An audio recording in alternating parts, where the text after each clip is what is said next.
फैज़ हमीद को 14 साल कैद बामुशक्कत की सजा सुना दी गई। फैज़ हमीद तमाम 4 इल्जामात में कसूरवार करार। ऑफिशियल सीक्रेट एक्ट की खिलाफवर्जी की, इख्तियारात का गलत इस्तेमाल किया, सियासी सरगर्मियों में मुलविस रहे, रियासत के मुफाद को नुकसान पहुंचाया।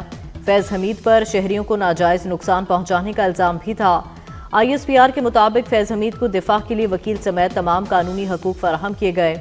कानूनी कार्रवाई 15 माह तक जारी रही। सियासी अनासिर से मिलकर अदम इस्तेहकाम पैदा करने पर अलग से कार्रवाई जारी।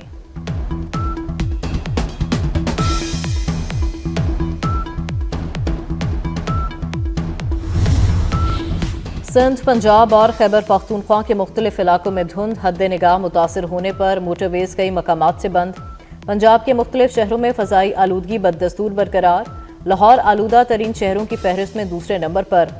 लाहौर के इलाके काहना में एयर क्वालिटी इंडेक्स 600 से तजावुज़ कर गया।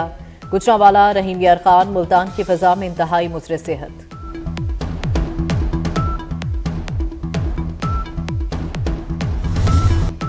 DG ISPR की 5 दिसंबर की प्रेस कॉन्फ्रेंस और फैज़ हमीद की सजा।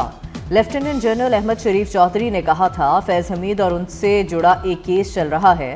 9 मई के दीगर मुकदमात सिविलियन अदालतों में हैं।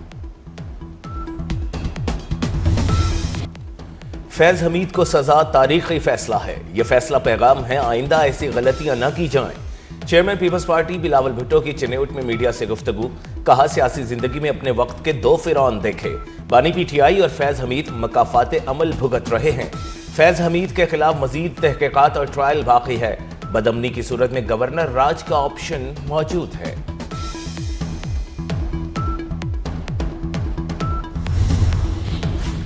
फैज़ हमीद और बाजवा ने जो बीज बोए कौम परसों काटेगी। वज़ीर दिफा ख्वाजा आसिफ का फैज़ हमीद की सजा पर रद्द-ए-अमल।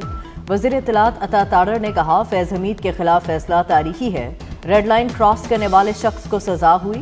फौज में खुद एहतसाबी का अमल बहुत मजबूत है। मुशीर वज़ीर आज़म राना सनाउल्लाह कहते हैं, फैज़ हमीद सियासी सरगर्मियों में मुलविस पाए गए।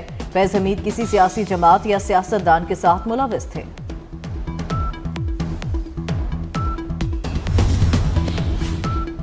फैज़ हमीद के खिलाफ फैसला अभी इब्तदा है। फैसल वोडा ने PTI को खबरदार कर दिया।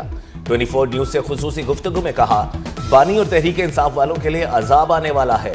PTI अब सिर्फ सोशल मीडिया की जमात रह गई। नफरत और इंतशार के खिलाफ 1 इंच की गुंजाइश नहीं। तलाल चौधरी कहते हैं, फौज जो कहती है करके दिखाती है।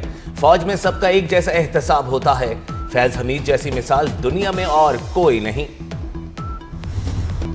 मिनी बजट के खतरात। पाकिस्तान ने IMF को अहम प्लान पेश कर दिया। टैक्स हदफ पूरा करने के लिए पाकिस्तान इजाफी टैक्स इकदामात और अखराजात कम करने के लिए तैयार। दिसंबर 2025 तक टैक्स वसूली कम होने पर पाकिस्तान का इजाफी टैक्स इकदामात का मंसूबा। रिपोर्ट के मुताबिक फर्टिलाइजर्स और पेस्टिसाइड्स पर एक्साइज ड्यूटी 5% बढ़ाने के इजाफी टैक्स इकदामात शामिल है। कई मखसूस अशिया पर 18% सेल्स टैक्स लगाने के इजाफी इकदामात की यकीन दहानी। पाकिस्तान का टैक्स टू GDP 15% तक बढ़ाने का मंसूबा। पाकिस्तानी F-16 लड़ाका तैयारों की अपग्रेडेशन। अमेरिका ने $686 मिलियन का पैकेज मंजूर कर लिया। नए मुआहदे में 16 डेटा लिंक सिस्टम समेत जदीद आलात शामिल। पैकेज का मकसद पाकिस्तान के F-16 बेड़े को जदीद बनाना है। अमरीकी पैकेज की मंजूरी पर पाकिस्तान का खैर मकदम। तर्जुमान दफ्तर खारजा के मुताबिक इक़दाम मामूल के दिफाई ताउन का हिस्सा है। पाक चाइना मुश्तरका इंसदादे दहशतगर्दी मश्क वॉरियर 9 जारी। मश्क 28 नवंबर से 14 दिसंबर तक जारी रहेगी।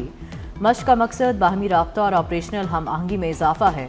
National counter terrorism centre Bappi में खसूसी तकरीब। चीन के सफीर जियांग ज़ई जोंग मेहमान खसूसी थे।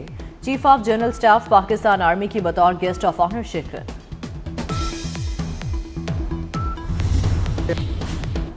वज़ीर आज़म शहबाज शरीफ की अशकाबाद में तुर्कमानिस्तान के सदर से मुलाकात। दोनों ममालिक के तारीख़ी और बरादराना ताल्लुकात को मज़ीद मजबूत बनाने पर जोर दिया गया। वज़ीर आज़म की तुर्कमानिस्तान की मुस्तकिल गैर जानिबदारी की 30वीं सालगिरह पर मुबारकबाद। वज़ीर आज़म अपने दौरे में आलमी रहनुमाओं से दोतरफा मुलाकातें भी करेंगे।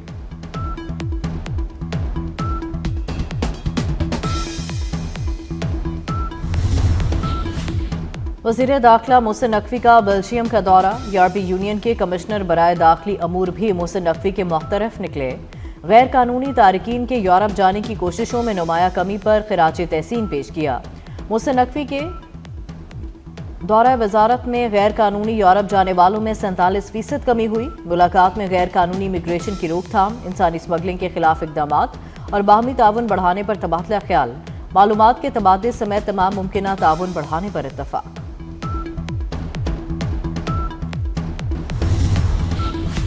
ناروے کے سفیر کی پاکستان کے اندرونی معاملات میں مداخلت، دفتر خارجہ کا سخت اقدام، ناروے کے سفیر کو طلب کر کے ڈیمارش جاری کیا۔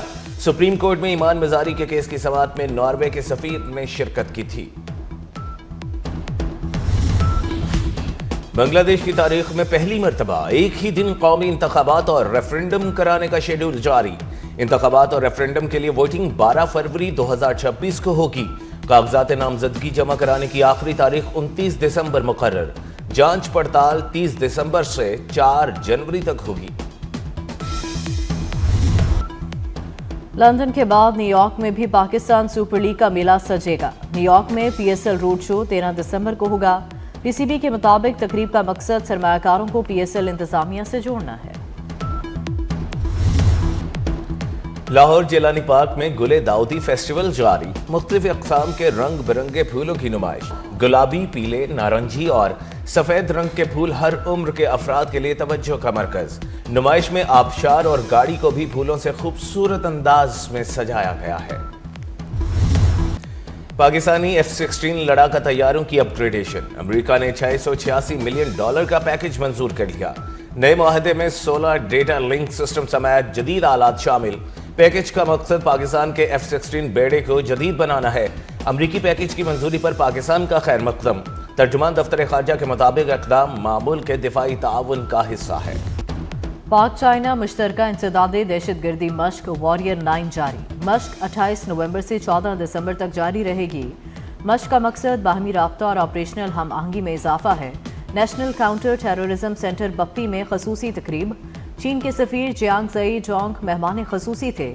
Chief of general staff Pakistan army کی بطور گیسٹ آف آنر شرکت۔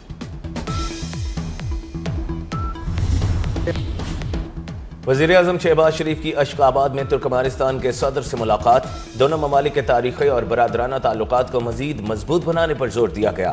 وزیراعظم کی ترکمانستان کی مستقل غیر جانبداری کی 30ویں سالگرہ پر مبارکباد۔ وزیراعظم اپنے دورے میں عالمی رہنماؤں سے دو طرفہ ملاقاتیں بھی کریں گے۔